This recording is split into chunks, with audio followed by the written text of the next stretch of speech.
Hey everyone, welcome to Plants and Politics. So it looks like little Donnie Jr. got caught lying again.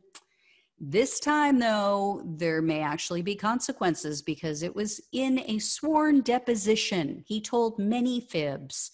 So here's the deal. An investigation has been going on for quite some time in regard to the nonprofit funds that were used for Trump's inaugural events. I've talked about this on the show before, how they raised an obscene amount of money and how the Trump family funneled a shit ton of that money back to themselves through their family businesses. They grossly overpaid for event space at the Trump Hotel. They paid exorbitant rental fees for days in which the space wasn't even in use. And they even used inauguration funds to host a private party for the Trump children. And I'll explain all of this in more detail and how he lied about all of it. So all of this is illegal. And as part of this lawsuit and investigation brought by the DC Attorney General Karl Racine, many people have been deposed. One of which is Melania's former BFF, Stephanie Winston Wolkoff. And because the Trump family is filled with vipers and scorpions who can't change their nature, Wolkoff became a cooperating witness because she's a woman scorned. And the Trump family tried to throw her under the bus for these expenditures, and she was not having it. So Wolkoff informed investigators that she raised concerns about the excessive fees on multiple occasions and with multiple people within the Trump campaign, including with Donald Trump himself. Unfortunately for the Trump gang, Wolkoff actually put some of this in writing, so there's a paper trail. I've mentioned this before, but if you haven't been watching the show, I'll just quickly update you. One email Wolkoff sent to both Ivanka Trump and Rick Gates, she noted that the Trump Hotel was charging twice the market rate for event space as compared to their standard pricing. So here's where little Donnie comes in. He was asked in his sworn deposition if he knew Stephanie Winston Wolkoff. He replied, quote, "I know of her. I think I've met her, but I don't know her. If she was in this room, I'm not sure I would recognize her. I had no involvement with her." Okay, keep that in mind because Mother Jones has unearthed a video from a candlelight dinner that was held the night before the inauguration, and it shows Don Jr. on camera praising Wolkoff for her, quote, incredible work and saying that the event would, quote, go down in history. When he was asked about that dinner and if he attended, Don Jr. said, "I don't know." I don't know. Not only did he attend, but the guest information that was obtained by Mother Jones shows that he had his own private table at this dinner. But that's just the tip of the iceberg. There are also messages showing that an assistant for Ivanka Trump texted Wolkoff and told her that Don Jr. wanted to speak with her, and then she sent Wolkoff Don Jr.'s phone number.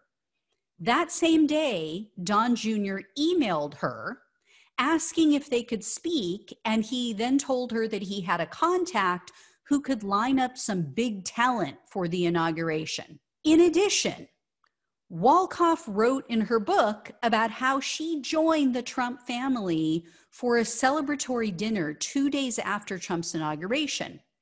They dined in the old family dining room at the White House.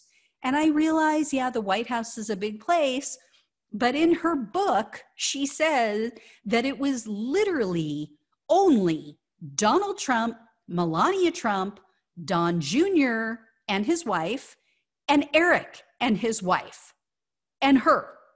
So it was a very small group. After dinner, all of them, with the exception of Donald and Melania, flew back to New York together. So she flew back to New York with Don Jr. and Eric and their spouses. How faulty is Don Jr.'s memory that he wouldn't recognize her if she was in the same room with him?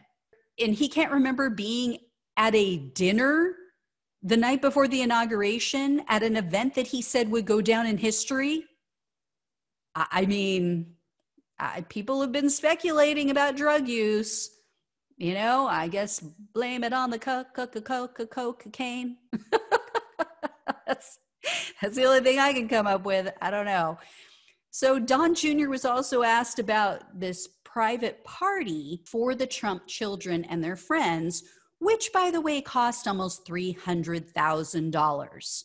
A one-night, few-hour party for his kids, which cost $300,000. And all of that money, remember, went to the Trump family because it was held at their resort.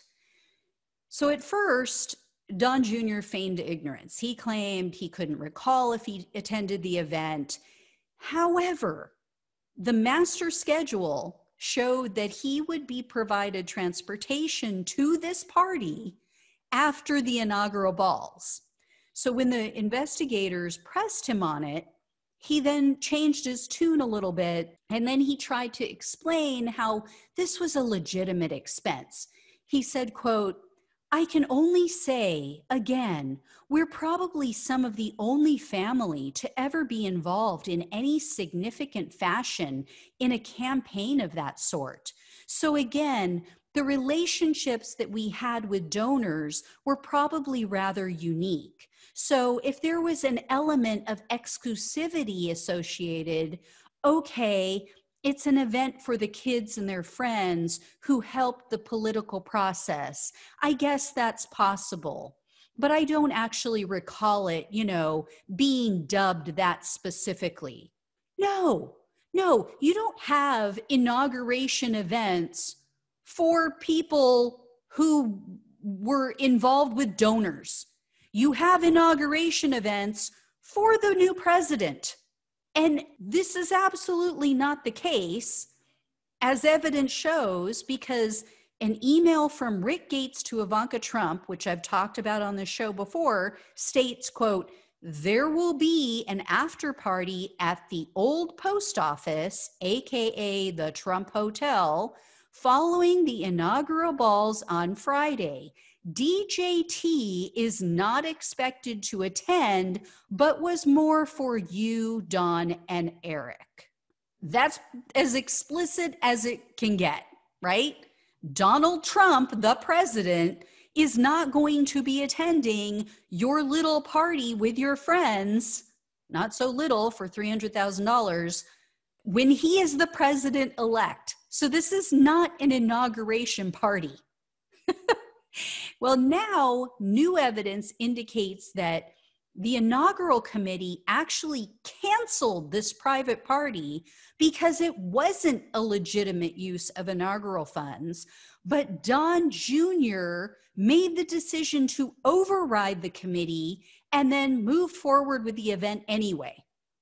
So in a legal filing, Attorney General Racine wrote, "Attendance was by invitation only, and guests were limited to friends and family of the president-elect and guests of the hotel. Incredibly, the final decision to proceed with the event was not even made by the inauguration committee, but by Donald Trump Jr." So the director of catering at the Trump Hotel told investigators that this was, quote, "a party for Trump Jr. and his selected guests." In addition to all of this, Jr. was asked in his deposition if he was involved in the planning or involved in any way in any events. And he replied, quote, "Not to my recollection, no." Yet the director of catering for the Trump Hotel told investigators that on the morning of January 20th, he was under the impression that this party had been canceled because the inaugural committee had canceled it. He received a phone call from a close friend of Donald Trump Jr. that morning, and the friend said that he was with Don Jr. at the time and that Don Jr. wanted him to tell them that the hotel should prepare for the party that night and to basically disregard the fact that the inaugural committee had canceled it. So he completely overrode them. and gave the directive himself. He was also directly involved in other events involving Trump's inauguration, so he's clearly lying. These events didn't end up materializing, but they're a part of the investigation because they show how deep the grift and the swamp really is with this family and their friends. On the night of January 21st, 2017, an event was to be held, and it was promoted as a private reception where for $1 million, you would receive 285 tickets. So it was a mixture of VIP and then general admission tickets. In addition, you would get to take a photo with Donald Trump, and you would be one of 4 people included in a hunting trip with Don Jr. and Eric. So this linked hunting event was titled Opening Day, and it was promoted as a celebration of, quote, the great American tradition of outdoor sporting, shooting, fishing, and conservation. First of all, how is this about conservation when you're killing endangered species and overfishing the oceans and lakes and everything else, destroying our reefs, destroying waterways, which, is leading to our extinction? But, I'm just saying. I digress. Like I said, these linked events didn't occur, but the Trumps claimed that the net proceeds from this event, especially this hunting event, would be donated to conservation charities. However, they didn't say which ones. Now, apparently, investigators found that a nonprofit foundation was created for this hunting event called Opening Day Foundation. In his deposition, Don Jr. was asked about this foundation and if he actually created it. He said, quote, I don't believe I did. I believe others did. What? You don't know if you created a foundation? How would you not know that? Again, cocaine. They then asked if he was listed as a director for the foundation, and then he was asked if he knows who the directors are. He replied to both questions with, quote, I don't recall. However, investigators have found that the paperwork for the foundation was filed December 14th, 2016, and Don Jr. was in fact listed as one of 4 directors for the nonprofit. The other 3 directors were Eric Trump, his brother, and 2 of Don Jr.'s close friends, Tommy Hicks Jr. and Gentry Beach. And yes, that's the guy's name. In fact, documents show that this Gentry Beach guy was the one who set up the foundation and registered the nonprofit with his office address.